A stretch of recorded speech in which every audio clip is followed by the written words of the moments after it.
I'm Billy, and this is the Unlock Your Child's Full Potential podcast, where we discuss how to give our children a head start in life and teach them some basic principles of success that will serve them well in adult life. This podcast is about the lessons that are often not taught in school, and it's up to us as parents to shine the light and coach our kiddos. Things like building their confidence, developing integrity, and a strong work ethic, shaping a worldview.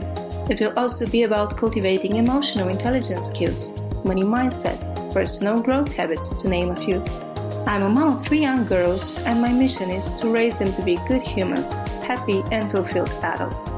Join me on my quest to learn more ways to parent with intent and raise thriving kids. I'm here to create a space where you feel supported and inspired to bring these lessons into your home and try them out. Let's dive in. Hi guys! Welcome to a short bonus episode this week. That is part of the series I want to do and I call Amazing Book Takeaways. In this segment, I share concepts and ideas I read and loved in a parenting or a personal development book that I think you could benefit from. The idea is to learn from the best in their fields and expand our parenting toolkit.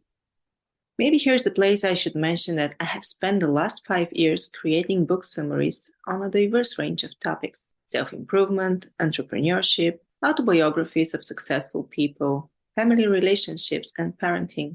I found out that my passion is to extract the main takeaways from all these books, both to make the lessons easier to implement and to remember them longer. In the process, I learned that same key concepts keep popping up time and time again.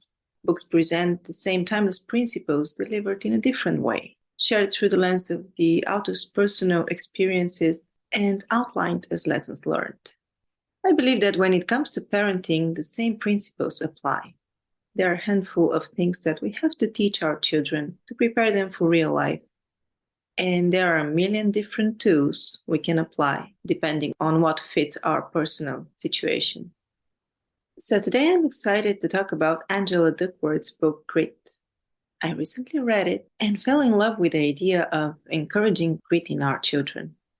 As I sometimes joke, I like to introduce personal development to kids through their mothers.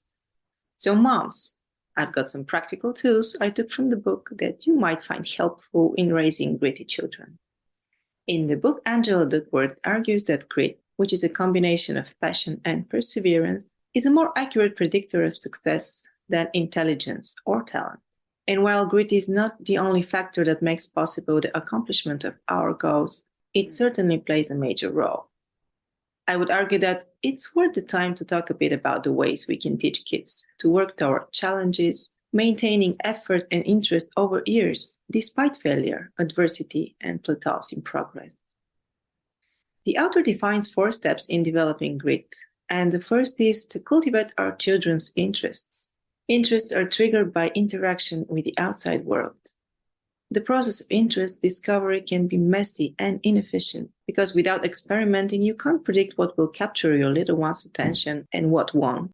For example, it's better to sample a variety of different sports before committing to one, and then observe.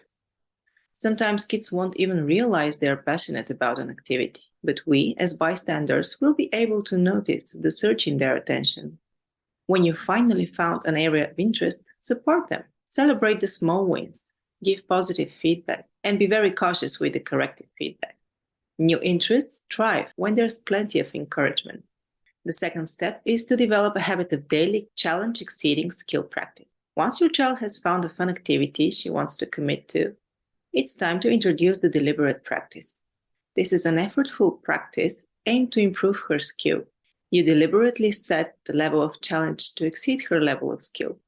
She's getting a lot of feedback about what she's doing wrong, and she's using that to make adjustments and try again in an attempt to move closer to the ideal. This step is hard, and usually they're the coaches who take the leading role here.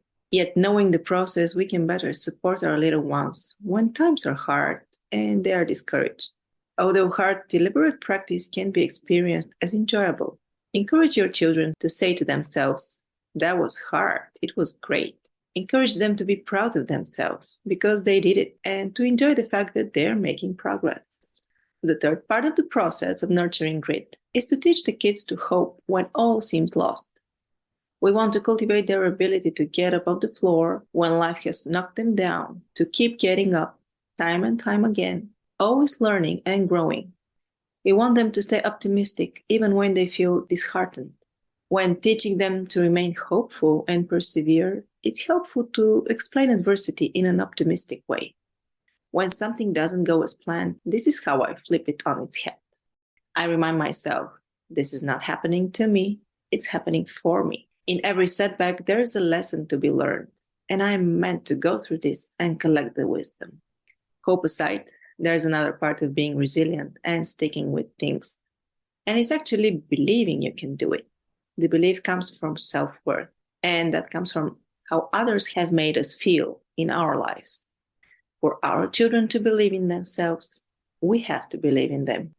And here's the last step of developing grit. Immerse your offspring in a culture of grit. There's a hard way to develop grit, and there's an easy way.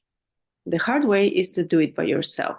The easy way is to use conformity, the basic human drive to fit in. Because if you're around a lot of people who are gritty, you're going to act grittier. So parents, if you are gritty, your kids will probably emulate you. If not, bear in mind that it's not just mothers and fathers who lay the foundation for grit.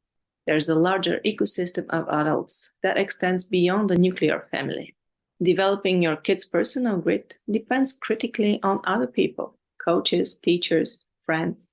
Find a culture of grit where they can immerse themselves.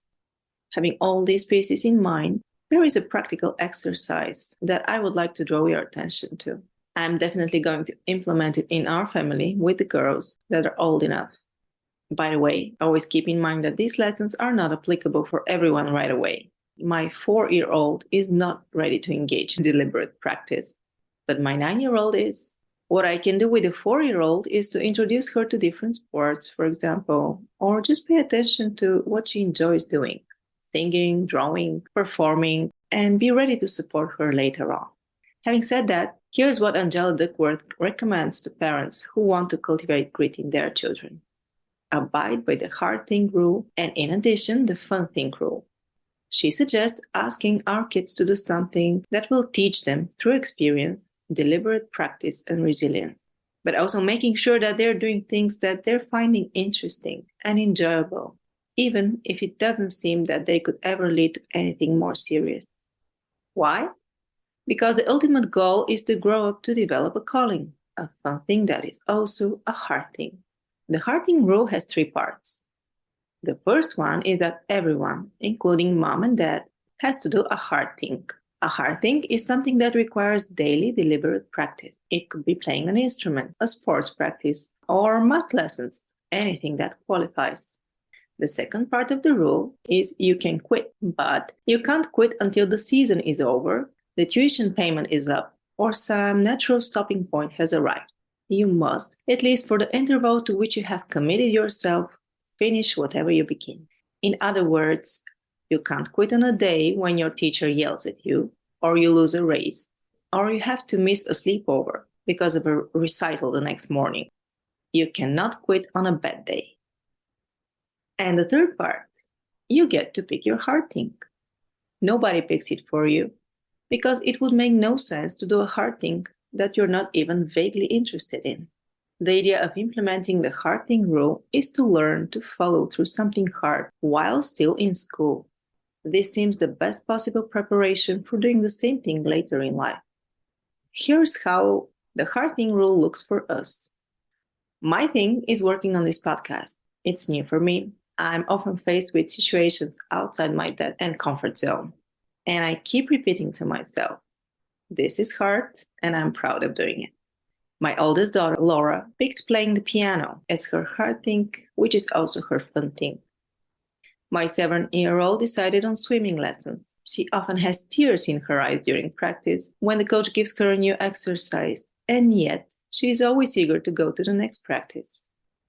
To sum it all up, the idea of raising gritty children fascinates me. I haven't been raised that way, and I'm growing my grit now, in my late 30s.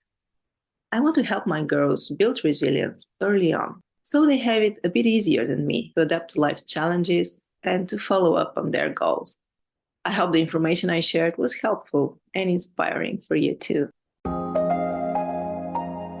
Thank you so much for listening and letting me be a part of your day. If you enjoyed this episode or the show in general, please share it with a friend and help me reach more moms around the world. I would also appreciate it if you consider leaving me a review. Reviews are literally the lifeblood of a podcaster and help me so much. Don't forget to subscribe so you get notified when a new episode drops. See you next week.